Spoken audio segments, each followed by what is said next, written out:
para mí, para REMISP, la entidad donde yo trabajo, el Centro Latinoamericano para el Desarrollo Rural, es un gran honor estar en esta celebración de los 35 años de Escuela Nueva, sin duda alguna, uno de los quizás mejores ejemplos de innovación de políticas públicas, innovación social que ha tenido el país y que además, como ya se dijo, se ha difundido a muchas partes. Tal vez solamente una cosa para ubicar esta entidad, que seguramente muy pocos de ustedes la conocen. El Centro Latinoamericano para el Desarrollo Rural, REMIS, llegó a Colombia hace un año justamente por una coyuntura específica y es la oportunidad del posconflicto. Ese fue el principal motivo, cómo aportar para hacer del posconflicto una ventana de oportunidad, digamos, para el desarrollo rural. Entonces yo les voy a presentar acá algunas ideas de lo que va sobre esta reflexión sobre el papel de los jóvenes rurales. Bueno, entonces voy a concentrarme en estos 3 puntos. El primero es como que ubiquemos en general el desafío de la Colombia rural, un tema fundamental detrás del cual, como ustedes saben, está este proceso de paz que comenzó el país, luego los jóvenes rurales y la educación, y finalmente la educación y el desarrollo rural.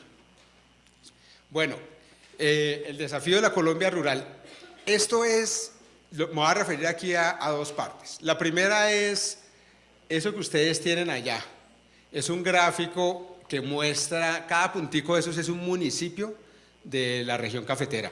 Ahí están los 3 departamentos cafeteros y hay una medida ahí que es el índice de ruralidad.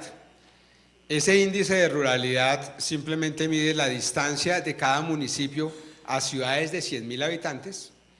Entre más lejos esté un municipio de esas ciudades de 100.000 habitantes es más rural.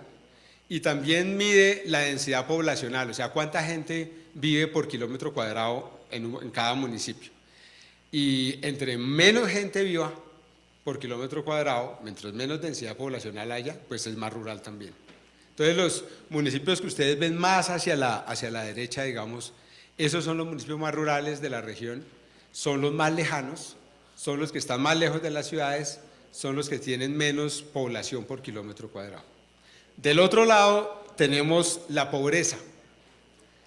Y ustedes se dan cuenta que entre más rural es, más pobre es el municipio, ¿sí? Es una relación directa, esa es la primera constatación. Y esto no es solamente para la región cafetera, esto es en general para todo el país. Los municipios más rurales del país son los más pobres. Los menos rurales son los menos pobres. Pero hay otra información interesante en ese gráfico. Hay unos puntos rojos y otros puntos azules. Los puntos rojos son los municipios que hacen parte del sistema de ciudades de Colombia. En este caso, del sistema de ciudades de los 3 departamentos de la región cafetera. Entonces, por supuesto que ahí está Pereira, están las capitales, pero también los municipios como Dos Quebradas, por ejemplo, que están cerca a las ciudades principales. Entonces, si ustedes se dan cuenta, los municipios que hacen parte del sistema de ciudades son menos pobres que los municipios que están por fuera del sistema de ciudades. O sea, los azules sistemáticamente son más pobres y más rurales también. Entonces, en realidad ese gráfico a mí me gusta porque muestra una cosa importante que de nuevo se observa para todo el país. En realidad el país, el contraste grande no es entre lo rural y lo urbano, el contraste grande es entre estar en el sistema de ciudades o estar por fuera del sistema de ciudades. Ese es el contraste grande que tenemos en Colombia. El sistema de ciudades es como una especie de club VIP, digamos, de los municipios de Colombia. Los que están por fuera son los que tienen más problemas para mejorar las condiciones de vida de su población. Bueno, eso ya nos marca una ruta fundamental, un desafío fundamental, y es lo que dice el título: la brecha entre la Colombia rural y la del sistema de ciudades es demasiado grande, y la pregunta es cómo podemos hacer para cerrar esa brecha. Segundo lugar, nosotros hemos estado acostumbrados, siempre hemos hablado de lo rural, lo urbano, pero en realidad un mensaje clave que quiero transmitir acá es que la ruralidad es múltiple, no es una sola ruralidad.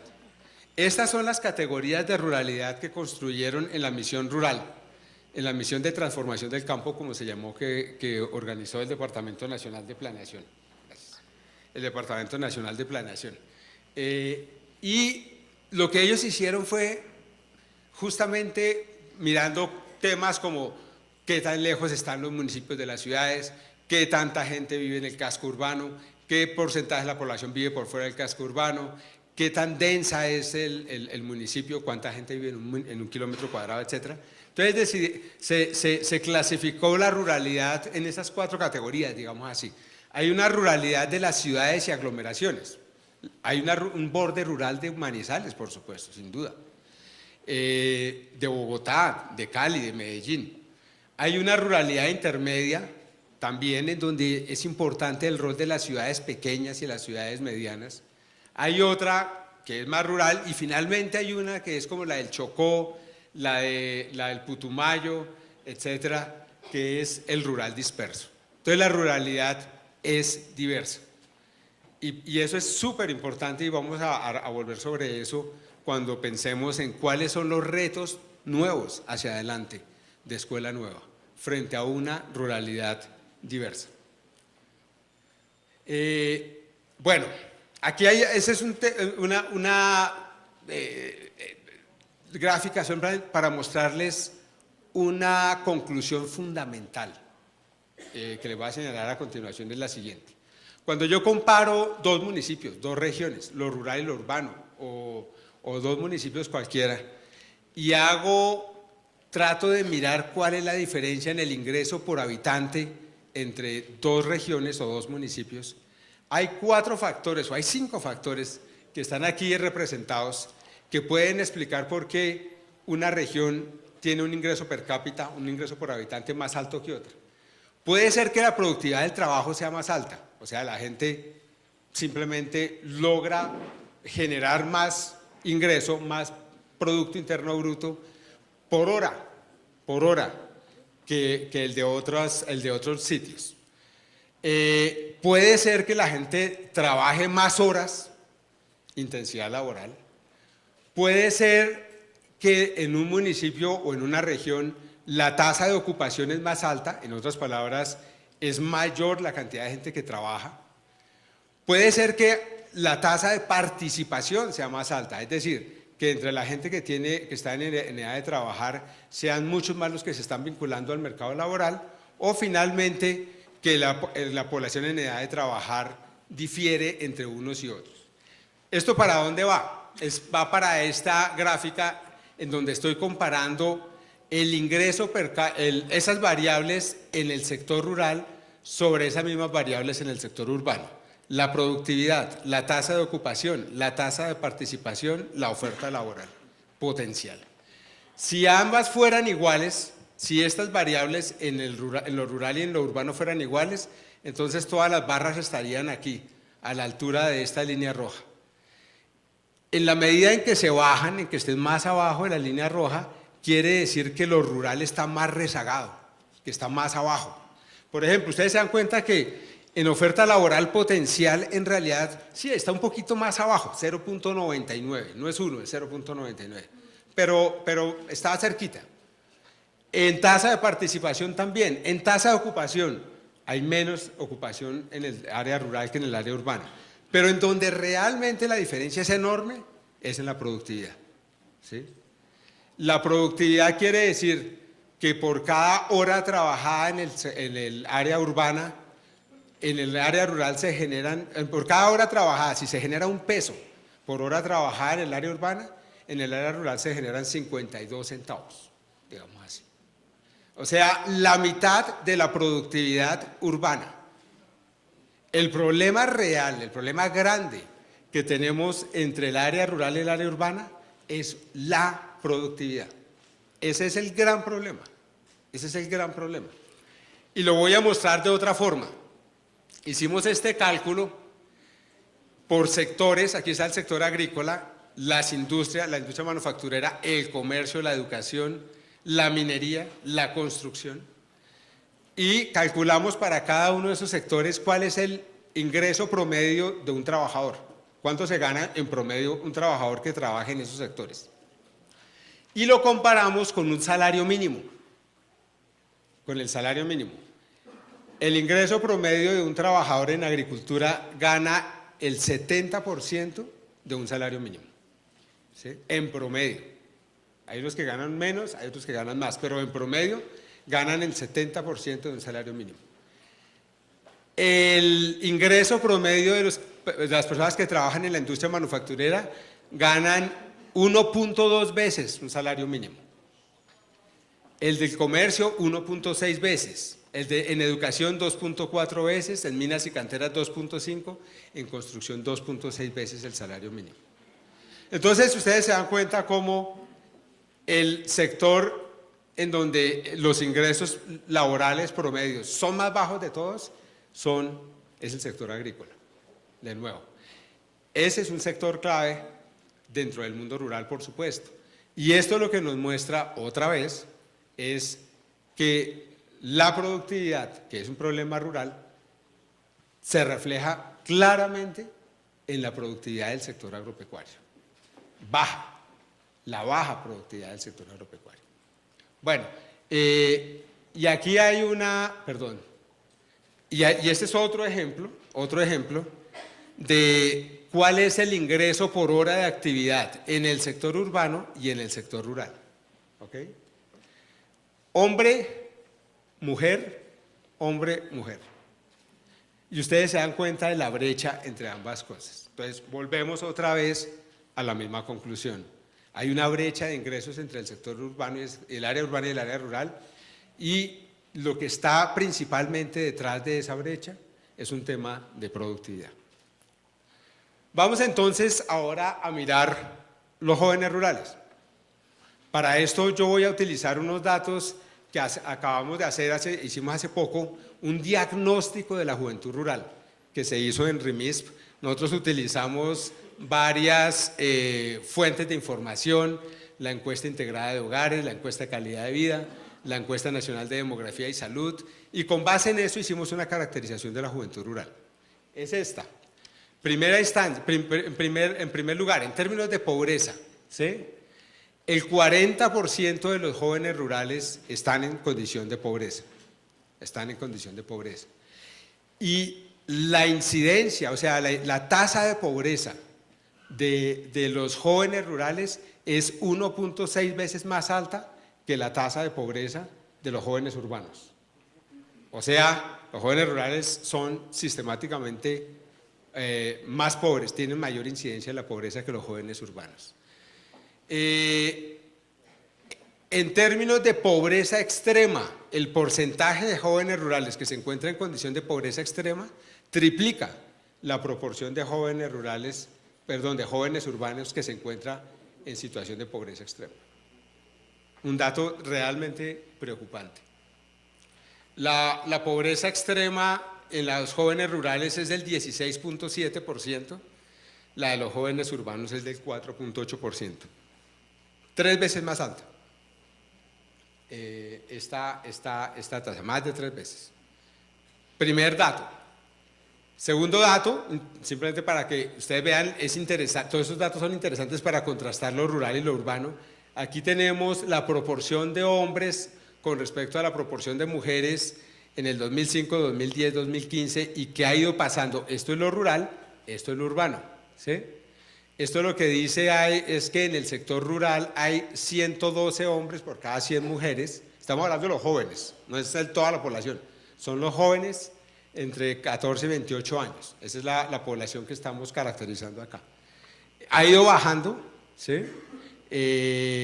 Mientras que en el sector urbano es mayor la proporción de mujeres, hay 95 hombres por cada 100 mujeres y ha subido un poco, 98 y 99. Ahí hay una diferencia también interesante entre el área rural y el área urbana. Otro dato, la pertenencia étnica, hay mucho más grupos étnicos, población étnica entre los jóvenes rurales que entre los urbanos. 21% de los jóvenes rurales pertenece a algún grupo étnico, 11 por 6 indígena, 9.8 afrodescendiente, frente al 10% de los jóvenes urbanos. Entonces también aquí hay una mayor presencia de los grupos étnicos dentro de los jóvenes rurales. Perdón. El 12% de los jóvenes rurales migra hacia las zonas urbanas, 53% mujeres, son mujeres, ese 53%, que migran en busca de oportunidades, mejores oportunidades económicas y laborales. Y hay un dato que nos llamó muchísimo la atención, y es el 28% de esas mujeres han migrado por amenaza, riesgo para su vida, su libertad o su integridad física ocasionado por la violencia. O sea, claramente el conflicto expresado con particular fuerza en el caso de las mujeres.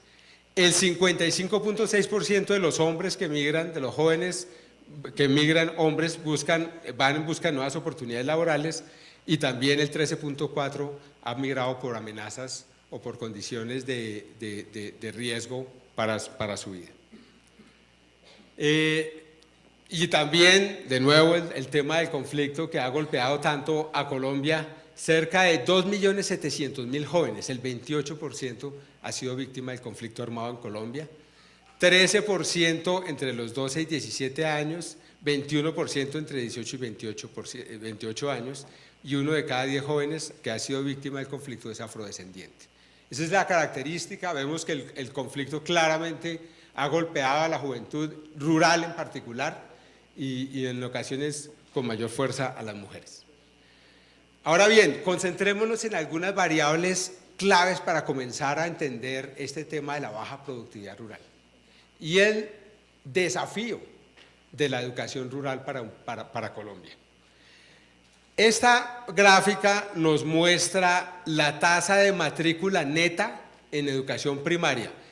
El azul es el área urbana, el verde es el área rural, y ustedes se dan cuenta que es bastante parecida, están casi iguales. Pero cuando comparamos la educación secundaria, la diferencia es enorme, ¿sí? La tasa de educación secundaria está por acá alrededor del 84% de la matrícula en educación secundaria en zonas urbanas, mientras que la rural es mucho más baja, mucho más baja. Ese es uno de los temas claves. Los niños salen y las niñas salen más rápidamente, desertan de la educación escolar mucho más en el área rural que en la área urbana. Esto también está reflejado en este gráfico.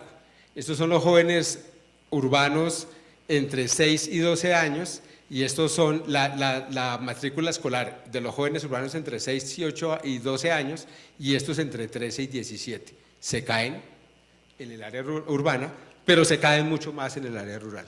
O sea, de 13 a 17 años hay muchos niños que simplemente, rurales, que simplemente ya salen del sistema educativo. Y finalmente hay otra gráfica que es ¿cuál es el nivel educativo de los jóvenes rurales? Esto también es una información bastante actualizada, y lo que muestra es lo siguiente. Esto es en el área urbana y esto es en el área rural, ¿sí? Ustedes se dan cuenta que lo que más predomina aquí es este color, el anaranjado. El anaranjado es la educación media completa, o sea, jóvenes que tienen bachillerato completo, más o menos el 39-40%. Acá, jóvenes en el área rural que tienen el bachillerato completo, no es mucho menos, el 28 o el 30%. En cambio, es mucho más grande los que estaban por acá por debajo, como tener solamente media o bachillerato incompleto, secundaria incompleta o completa, primaria, etc. Entonces, de nuevo, aquí hay una diferencia enorme. Educación superior, eso también lo quería resaltar. La educación superior, la proporción de jóvenes que tienen educación superior son el 24% de los hombres en el área urbana, y vean la interesante, el 31% de las mujeres en el área urbana. Tienen más educación superior proporcionalmente las mujeres que los hombres en el área urbana. Pero miren, en el área rural, solo el 4% de los hombres también, y el 5% de las mujeres. Entonces llegamos a la misma, a ese mismo diagnóstico. Aquí hay una diapositiva interesante. Razones principales por las que los jóvenes no estudian. Jóvenes rurales, jóvenes urbanos. Y aquí hay varias razones. No está en edad escolar o ya terminó, falta de dinero, deben encargarse los oficios del hogar, por embarazo, porque no hay centros educativos cercanos, porque necesita trabajar, porque no le interesa simplemente, o por enfermedad. Y cuando vemos a los jóvenes rurales, la mayor parte de las mujeres, 39%, señala a la necesidad de encargarse de los oficios del hogar como la principal razón para no estudiar. 39%. En las mujeres urbanas el porcentaje es alto también, pero nunca tan alto, 24%. Y hay una cosa interesante. Cuando uno dice los jóvenes rurales, hombres, ¿por qué no estudian? ¿Cuáles son las razones? Las mayores son o porque necesita trabajar, pero hay otra que me llamó mucho la atención, porque no le interesa. 23% no le interesa. Al 12% de las mujeres no le interesa. No les interesa mucho más a los jóvenes rurales que a los jóvenes urbanos. O sea, la razón de que no le interesa estudiar es mucho menor en los hombres urbanos y en las mujeres urbanas. Eso es interesante y va a ser uno de los motivos para pensar por qué no les interesa. Y evidentemente que esto nos lleva a un tema, es el tema de la pertinencia de la educación que están recibiendo. Si un joven percibe que la educación que recibe no es pertinente, pues ¿por qué le va a interesar quedarse ahí? Hace otra cosa. Es más, si tiene la posibilidad de trabajar, pues se va a trabajar, hace cualquier otra cosa. Eso es lo que pasa. Y evidentemente también hay un problema de brecha rural-urbana en temas de calidad. Estos son los puntajes de las pruebas saber, los hombres y las mujeres rurales, los hombres y las mujeres urbanas. Y ustedes se dan cuenta, entre más grande sea esto, pues es mayor el puntaje, y los puntajes para los estudiantes rurales son sistemáticamente menores que para los estudiantes urbanos. Entonces, a esto se junta, al hecho de la mala calidad, obviamente esto lo que está reflejando es el tema, y la no asistencia a la escuela está reflejando un tema de deserción escolar, particularmente importante, particularmente fuerte en las áreas rurales. Y aquí hay 4 razones que ya he señalado algunas de ellas para explicar eso. ¿Por qué desertan los jóvenes de la educación escolar en las áreas rurales? Aparentemente,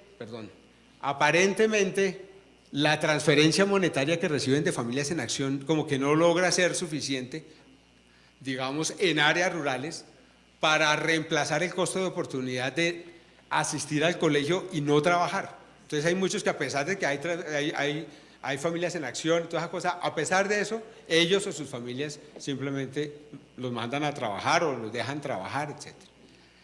Primero. Segundo, como decía, la alta participación de la razón no le interesa estudiar. Es un tema o refleja un tema de pertinencia en los contenidos educativos. Tercero, esta es una cosa que salió también en esta encuesta, las dificultades en el aprendizaje son uno de los factores más señalados por los desertores. Es decir, muchos abandonan la escuela después de haber perdido más de 4 materias. O sea, simplemente dicen esto como que esto no es para mí, es demasiado complicado. Problemas de aprendizaje que no logran ser resueltos, no logran ser superados y llevan a que esos jóvenes se vayan de la escuela. Y también hay otros factores, como el matrimonio, la unión libre, el embarazo en la adolescencia, etc. Bueno. Pero la deserción no solamente es escolar, y este es un tema bien importante. La deserción también es muy alta en la educación superior, en la educación técnica y tecnológica. Ustedes, y también en la educación universitaria. Vean esta gráfica, estas 2 gráficas, ¿sí? En donde se ve la deserción, las tasas de deserción después de un semestre, 2 semestres, 3 semestres, etcétera, para los estudiantes que lograron pruebas altas, puntajes altos, perdón, en las pruebas saber, puntajes medios y puntajes bajos. Eso lo que muestra es que la tasa de deserción de educación superior puede estar alrededor del 50%, alrededor del 50%. Mucho más alta en los que les va mal en pruebas saber, o sea que vienen mal preparados desde el colegio, 60%, mucho más baja obviamente en los que les va bien, los que vienen mejor preparados. Pero en todo caso, en promedio es una tasa de deserción del 50% en educación superior. Y esto es por técnica tecnológica y universitaria. Y ustedes se dan cuenta que las tasas de deserción, aquí de nuevo están los semestres. En el 10º semestre las tasas de deserción de la educación universitaria son como 40%, las de la educación tecnológica como más del 50% y la educación técnica más del 60%. Enorme, ¿sí? O sea, el país está invirtiendo recursos que no están logrando en muchos casos su resultado final, que es lograr que estos jóvenes pues salgan graduados de educación superior con su título de técnico, tecnólogo o subtítulo universitario. Entonces, vemos tres grandes problemas de la educación rural: baja matrícula en la educación baja secundaria, bajas tasas de graduación de la educación media, alta deserción, el tema de la calidad.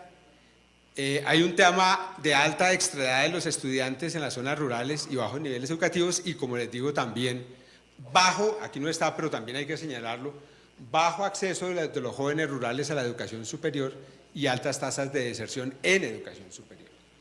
Todo eso configura un problema muy complejo que se junta y tiene relación con ese problema que les decía de la baja productividad en las economías, digamos, en las áreas rurales. Entonces, desde ese punto de vista, ubiquémonos hoy con miras a lo que viene. ¿Cuál debería ser la agenda de educación para el desarrollo rural? Educación, desarrollo rural y la educación que se requiere para complementar. Aquí voy a señalar unos puntos. Me interesa mucho esta diapositiva porque esto venía de unas propuestas que venían de la misión rural. Eso fue una misión que convocó el gobierno hace 2 años exactamente. Y les voy a leer para que vean cómo en realidad Escuela Nueva es una respuesta a estos, digamos, a estas reflexiones de la misión rural. Primero es la necesidad de ruralizar la política pública. Mejor dicho, nosotros tenemos en Colombia los ministerios, el Ministerio de Educación, el Ministerio de Salud, el Ministerio de Transporte, todos los ministerios. Pero los ministerios tienen ojos sectoriales, no ojos territoriales. Muchas veces los ministerios no ven lo rural, muchas veces no lo ven. Se necesita ruralizar, se necesita que los ministerios entiendan que lo rural es algo que requiere una aproximación distinta, más específica. Entonces, la necesidad de ruralizar la política pública. La promoción de modelos flexibles apropiados para zonas con diferentes grados y características de ruralidad. Y eso es un tema crucial, con diferentes grados y características de ruralidad. Ahora, al final, como conclusión, voy a referirme más a eso. Hablan de la necesidad de un plan maestro de infraestructura educativa rural y la necesidad de garantizar educación pertinente y de calidad que incorpore, comillas, componentes de seguridad alimentaria y proyectos pedagógicos productivos que fomenten las capacidades asociativas, los emprendimientos y la formulación de proyectos productivos. Todo eso como una necesidad, digamos, fundamental para la educación rural en Colombia. Y finalmente, articular políticas de educación media con proyectos pedagógicos productivos encaminados hacia las apuestas productivas de los territorios y articulada a la educación técnica y tecnológica. Claramente, y yo creo que ustedes tienen, todos ustedes se dan cuenta, que Escuela Nueva es una respuesta que se ha venido construyendo y evolucionando a lo largo de los años y que responde digamos, a estas inquietudes, que dicho sea de paso, también están contenidos en los acuerdos de paz de la Declaración de La Habana. Están también metidos la misma necesidad de introducir y de utilizar modelos flexibles para la educación, etc. Entonces, ese es un tema crucial. Y yo creo que lo que Escuela Nueva muestra es claramente, y las evaluaciones que se han hecho muestran impactos positivos, evaluaciones de impacto, impactos positivos de Escuela Nueva en las pruebas saber, menor probabilidad de desertar de los estudiantes que han estado, han sido educados bajo este modelo que bajo el modelo de las escuelas tradicionales. Existen estudios que han mostrado esto, pero también hay que reconocer que los modelos flexibles como se practican en Colombia son muy heterogéneos y funcionan de manera muy diferente. Algunos mucho mejores y otros bastante menos o bastante peor, digamos. Y eso es una de las cosas importantes para reconocer. Se ha señalado la falta de docentes licenciados para áreas específicas y para un conocimiento adecuado de las metodologías y pedagogías de educación flexible, etc. Escuela Nueva es una respuesta, entonces. Pero yo quisiera, digamos, para terminar esta revisión, esta reflexión sobre educación y desarrollo rural, formular estas ideas. Estamos celebrando 35 años de Escuela Nueva. ¿Qué ha pasado en el país rural en estos 35 años? Si algo ha pasado en el país rural en estos 35 años es, digamos, una serie de modificaciones fundamentales que son cambios en los procesos de urbanización. Hoy por hoy, mucho más gente vive en las áreas urbanas. Hoy por hoy, muchos más colombianos están en las ciudades grandes, pero también en las ciudades medianas y en las ciudades pequeñas. Nosotros hicimos un cálculo para Colombia, también lo hemos hecho, lo estamos haciendo en un estudio para Chile y para México, que nos muestra lo siguiente. Hay un conjunto de territorios, municipios pequeños, medianos, etcétera, que gravitan en torno a ciudades grandes, ciudades de 1 millón de habitantes, o ciudades, digamos, metrópolis, o ciudades grandes, ciudades de más de 400.000 habitantes. Típicamente, por ejemplo, ese es el caso del valle de los municipios del Valle de Aburrá o de los municipios pequeños que están alrededor de las ciudades como Bucaramanga, como Bogotá, como Cali, etc. El 47% de los colombianos vive ahí. 47% de los colombianos vive o en ciudades grandes o en municipios que están cerca de las ciudades grandes. 47%. En Chile es el 58%.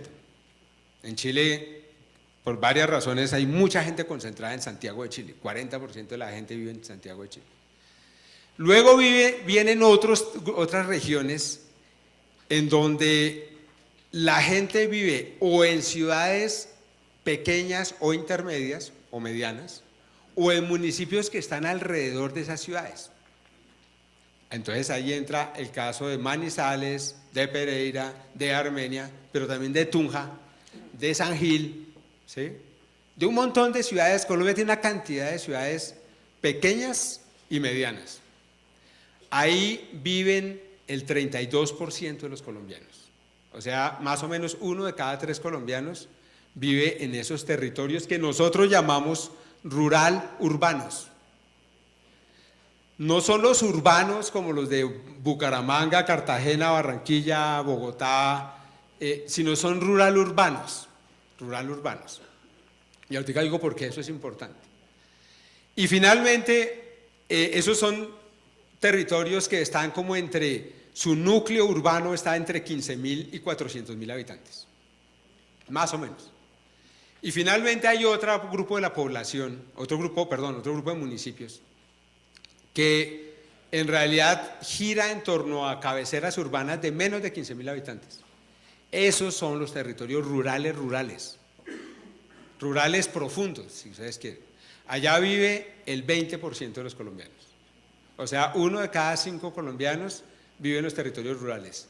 1 de cada 3 vive en los territorios rurales urbanos. Y casi 1 de cada 2 vive en los territorios propiamente urbanos. ¿Por qué estoy hablando de eso? Porque hay una cosa que es fundamental, que es una ventana de oportunidad para el desarrollo rural, que son los vínculos rurales urbanos.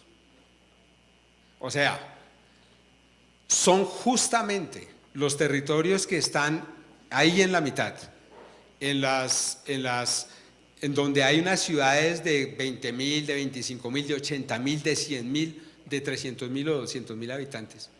Son ahí esas ciudades en donde hay una mayor importancia de esos vínculos rurales urbanos. Y esos vínculos rurales urbanos bien aprovechados pueden sacar a mucha gente, mucha población rural de la pobreza. Entonces, eso es el primer cambio fundamental que ha tenido lugar en los últimos 35 años. El aumento en los territorios rurales urbanos en Colombia, y de los urbanos también, pero de los territorios rurales urbanos. Segundo cambio que yo creo que vale la pena señalar, es lo que nosotros llamamos la transformación de los sistemas agroalimentarios. Es decir, antes la gente, pues el productor, el campesino sacaba su producción y la llevaba al mercado y la gente la compraba ahí en el mercado y se lo llevaba de una vez para la cocina a prepararlo. Hoy no. Hoy hay toda una cadena. Hay supermercados, hay grandes superficies, hay tiendas más pequeñas, hay tiendas medianas. Entonces, en ciudades no grandes, ciudades medianas, ciudades pequeñas. En San Gil hay un éxito y hay ese tipo de cosas. Entonces, eso es lo que quiere decir, ha habido un desarrollo de las cadenas o de los sistemas agroalimentarios. Con el desarrollo de los sistemas agroalimentarios se ha separado, se ha complejizado, se ha vuelto mucho más dinámico la distancia entre la finca y la mesa en la cual uno se come los alimentos, ¿sí? Entonces ahora hay actividades de transporte, de logística, de procesamiento, de almacenamiento, una cantidad de cosas que antes eran mucho más pequeñas o no existían.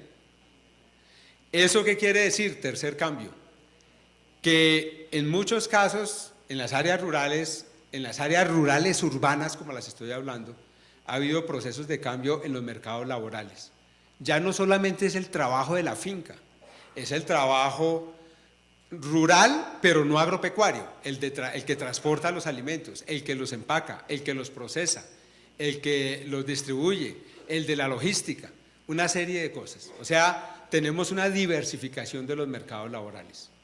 Y todo eso, esa transformación de los sistemas agroalimentarios es o puede ser una ventana de oportunidades también para jalonar los ingresos de los pobladores rurales. Urbanización, cambios en los sistemas agroalimentarios y diversificación de los mercados laborales. Eso quiere decir que tenemos que abrirlos la vista, tenemos que abrir el panorama. No solamente concentrarnos en pensar en lo de la finca, lo agropecuario, sino entender que realmente lo que puede desarrollar esas actividades son los vínculos rurales urbanos. Y por lo tanto hay un conjunto de actividades rurales no agropecuarias, hay un conjunto de actividades y de empleo por fuera de la finca también, que es crucial y que debe hacer parte de ese portafolio, digamos así, de Escuela Nueva. Escuela Nueva que hace 35 años, y me atrevo a decirlo así, era muy agrícola. Tiene que abrir e involucrar e incorporar la necesidad de aprovechar todos esos vínculos rurales urbanos. ¿Por qué? Porque es que Escuela Nueva puede ocurrir en territorios en donde hay un municipio muy aislado de 8.000 habitantes, pero también puede ocurrir en territorios en donde hay un núcleo urbano de 30.000 habitantes o 40.000 y el municipio es chiquito, pero está cercano a ese, y eso es otra cosa, eso es otra ruralidad. En otras palabras, tengamos en cuenta explícitamente las diferentes categorías de ruralidad y por lo tanto las diferentes actividades. Puede ser el turismo rural, puede ser el procesos de desarrollo de esos sistemas agroalimentarios, etc. Y termino diciendo lo siguiente, todo eso es una ventana de oportunidad para el desarrollo rural en Colombia. Pero les voy a dar la mala noticia de lo que ha pasado hasta ahora. Cuando ustedes comparan a Colombia con Perú, con Chile, con México, con Ecuador, con Argentina, y si hubiéramos puesto, como imagínense ustedes que esto fuera una carrera de ciclismo, en donde todo el mundo en 1990 o en el año 2000, cualquiera, el que quiera, arranca en producción agropecuaria del mismo lado y luego miramos a dónde llegaron 15 o 20 años después. El último en llegar fue Colombia. El país que menos incrementó la producción agropecuaria en los últimos 15 años, 17 años, desde el 2000, o en los últimos 27 años, perdón, desde el 1990, el último país es Colombia. Nos superó Ecuador, nos superó Chile, nos superó Argentina, nos superó México, nos superó Brasil de lejos. El último país en exportaciones agropecuarias fue Colombia. Fue Colombia. Con toda la capacidad, con toda la riqueza que tiene el país, con toda la potencialidad agropecuaria que tiene, y somos los últimos en producción agropecuaria y en exportaciones agropecuarias. Café es de las excepciones así, eso es, mejor dicho, con toda la crisis, con todos los problemas, pero sin embargo la expansión de la producción cafetera ha sido una cosa sustancial. El desarrollo de las nuevas áreas en Huila, Tolima, etcétera, etcétera, o sea, pues ustedes lo saben más que yo. Pero ¿por qué pasa eso? Pues tenemos los vínculos rurales urbanos, pero si vamos a seguir haciendo más de lo mismo no vamos a llegar a ninguna parte. No vamos a llegar a ninguna parte. Entonces tenemos que cambiar la forma como aprovechamos las actividades agropecuarias en Colombia. Y eso requiere una política agropecuaria completamente diferente. Completamente diferente. No concentrada en beneficios directos a productores, concentrada mucho más en entregar bienes públicos de calidad para los pobladores rurales, en vías terciarias, en acceso a riego, en acceso a asistencia técnica, en una serie de cosas, bienes públicos que dicho sea de paso, esto lo tienen resuelto los cafeteros con la federación, eso ya está chuleado. Pero para el productor de frutas, de hortalizas, para los pequeños productores que no tienen gremio, que no están representados, que tampoco están en el Congreso, pues eso sí no tienen nada. Entonces necesitamos un cambio. Los vínculos urbanos rurales nos dan una ventana de oportunidad. El proceso de paz, la implementación misma de la reforma rural integral es una ventana de oportunidad para el desarrollo rural, pero requiere esa transformación de la política agropecuaria del país. Requerimos definitivamente esa transformación. Y, como les digo, para concluir, Escuela Nueva, yo creo, tiene que situarse en esa perspectiva de lo que viene. Entender que lo que hay que explotar, lo fundamental, es cómo aprovechar esos vínculos urbanos rurales. Entender que hay diferentes grados de ruralidad. Y por supuesto, Escuela Nueva, sin un cambio fundamental en la política agropecuaria y en las decisiones de inversión del país, pues no va a lograrlo, no va a ser suficiente, no lo va a poder hacer solo, ¿sí? No lo va a poder hacer solo. Pero si hacemos esos cambios y no mejoramos el tema de la educación rural de los jóvenes, la articulación con la educación técnica, tecnológica y todo, tampoco va a ser suficiente. Entonces, vamos a combatir la baja productividad, vamos a solucionar ese problema, vamos a aumentar la productividad agropecuaria en este país, pero Eso implica cambios fundamentales e implica entender el territorio, un territorio rural, urbano, con una multiplicidad de ruralidades como son las ruralidades en el país. Muchas gracias.